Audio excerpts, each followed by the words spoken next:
শুধু কোটা নয়, গোটা দেশটা সংস্কার করতে হবে।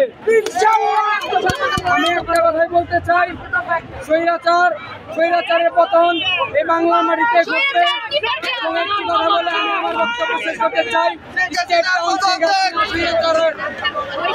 পতন হোক।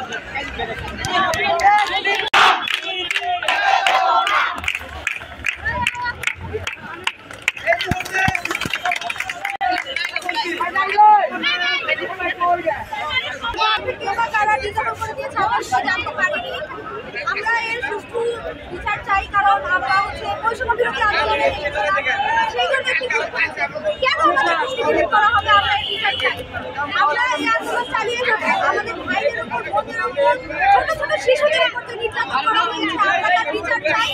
যতক্ষণ না পর্যন্ত এর সুষ্ঠু বিচার হচ্ছে, আমরা আমাদের দাবিতে অটল থাকবো এবং আমরা রাজপথ ছাড়বো না, ইনশাআল্লাহ। আমাদের পরবর্তী কর্মসূচি আমরা অনলাইনের মাধ্যমে সকলকে জানিয়ে দেব। আপনাদের সকলের কাছে আপনারা আপনাদের পরিচিত সকলকে এই নিউজগুলো জানিয়ে দেবেন, সকলকে নিয়ে এই আন্দোলনে চলে আসবেন।